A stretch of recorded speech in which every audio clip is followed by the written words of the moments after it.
I normally take this and sit it on top of my Wonderlic bag. Watch, it's yellow now, right? I'm gonna grab it. I have the tail tidy in the bag, so it still looks pretty good actually. It renders from the battery to the bag, just easy access. And I'm gonna plug this in.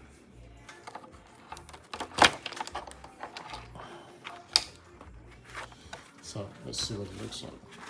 I recognize it right away. Okay, it tells you it's at 25%. I don't recall, so it's actually just kind of running a check. Eventually, it's probably going to move to here quite quickly. Notice it picked it up exactly what type of battery this is. Okay, I don't know if this is focused or not. Okay, it picked up exactly the type of battery this is, but it doesn't always actually did. This is lithium over here, so.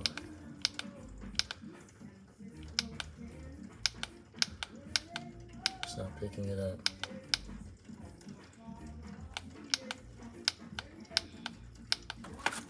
Okay, sometimes I have to toggle through here.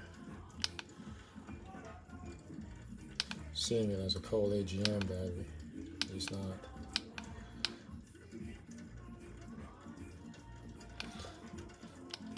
Alright, you see how I did that? I held this down for a couple of seconds.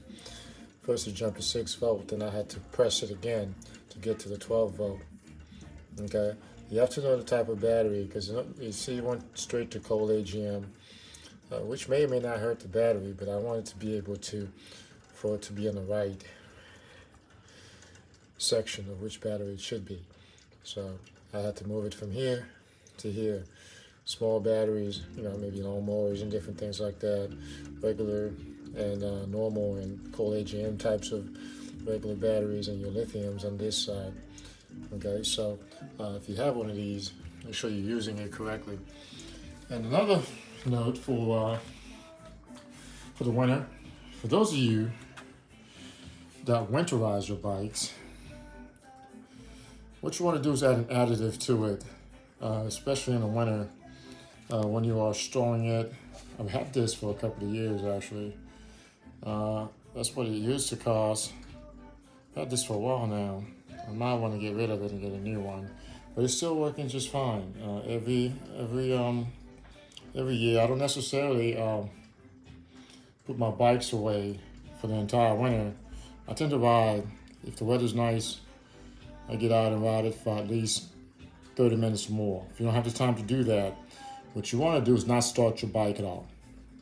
Okay, put some of this in the tank, top it off to the top, and if you can get it off the tires, get it off the tires.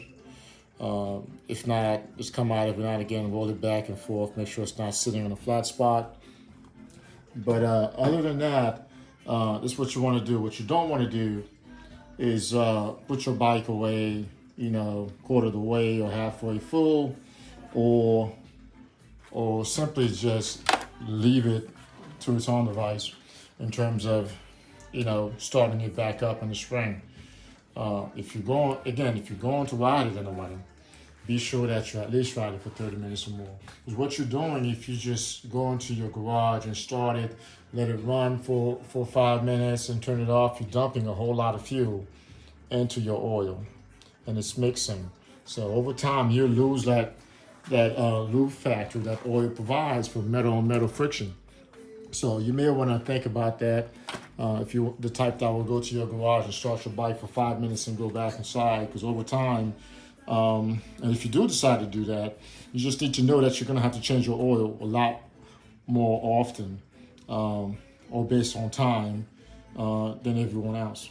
So just be aware of that every time you start your bike and you leave it running for 2 or 3 minutes, or 5 minutes, however long you leave it running for, and you just don't run it for over 30 minutes at a time and run that fuel off or burn that fuel off, it's going to sit in your oil for a while and may affect you over time.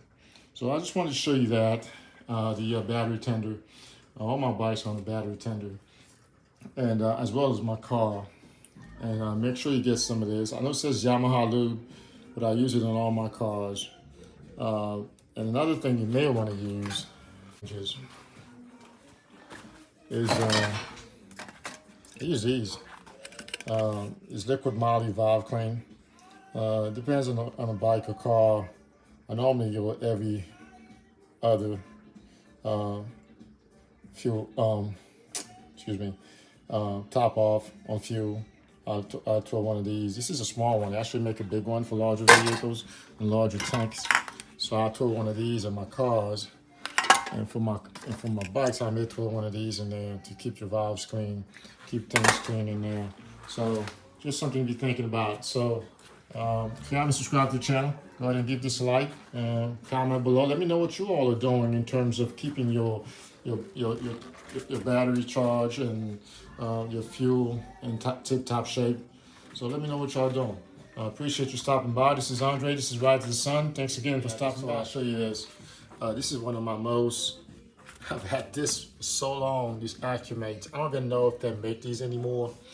You know, sometimes if I don't drive my Yoda in a while, I'll throw this on there or my LX just to keep the batteries in tip-top shape.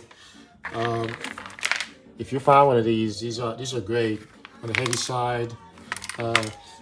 Sort of dumb technology compared to the Genius No Code, but these are workhorses. You may want to consider one of these if you find one. Get it. It has a weird little cord. Only works for these. So, other than that, I just wanted to show you that. Thanks again.